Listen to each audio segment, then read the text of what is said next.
All right, with saxophone superstar Boney James. And, well, Boney, first of all, it's just great to see you here in Omaha. How do you feel? I understand you were in a car accident recently. Hopefully you're recovering.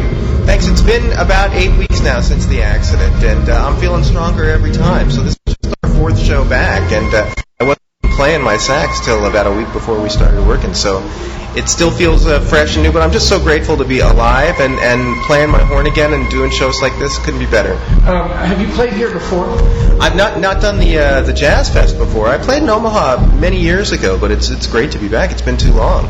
Well, I'm sure you'll have a great audience tonight and people that are looking forward to hearing you play. Talk about the advent of smooth jazz and contemporary jazz and how that is growing, and how do you feel the public is receiving such great artists like you and Brian Culbertson who will play here tonight?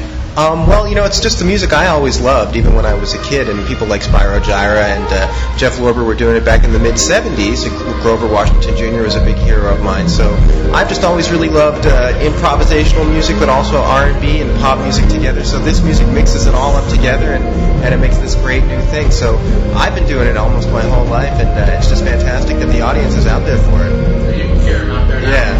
What will you be playing tonight? Hopefully some of my favorite tracks, Total Experience, After the Rain, Metropolis. Are you playing those, I hope? Yeah, I'm going to play a little piece of every record is what I try to do. I know everyone has their favorite songs, and I have mine too, and I've got a new record that I'm trying to introduce people to called Send One Your Love that came out, well, actually a year and a half ago already, but it did really, really well. It was the #2 best-selling contemporary jazz record of last year and Grammy nominated, so play a bunch of stuff off of that and some of your favorites too.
Song, the title cut of the CD. Exactly, that's who originally played the song, as you mentioned, Stevie Wonder. How do you enjoy performing in front of live audiences? You've been all over the world, obviously, played in many cities around the world. How do you like playing in front of live audiences like this? That's why I became a musician in the first place. I was playing in high school bands, and we got up on a real stage for the first time, and it was just like, oh, this is the best feeling, and it still is. It's my favorite thing to do, so I couldn't be happier to be here today. How many CDs have you released since you started? Send One Your Love is my 12th record, so I'm working on a new one, and that'll be my 13th, coming out middle of next year. Do we have a name for that one yet? No, it's still in the baby stages. And you'll be working on that when you go back home? Yeah, I'm going to spend the rest of the summer working on the new record, hopefully out next spring.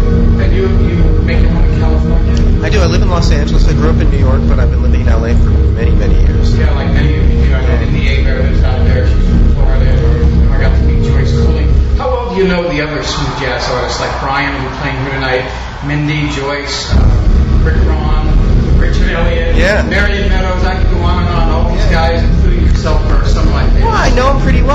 Some more than others, but we do see each other on the festival circuit, and so we all share a common passion for the music. So. Yeah, and do a great job. Anything else you'd like to say, Boney, as far as your career? I know you're doing a great job and having a great career. Anything else you'd like to add? No, I think we might have covered it. Okay. Thanks so much for talking to me. And are you feeling better from your accident? I'm feeling much better. Yeah, it was the scariest thing I've ever been through. And I 2 of my teeth were actually pushed completely out. So for a sax player, that was almost the worst thing. Almost worse than losing a finger. But they reimplanted the teeth, not to be too gross, and they seem to be growing back in. So I can play, and that's the main thing.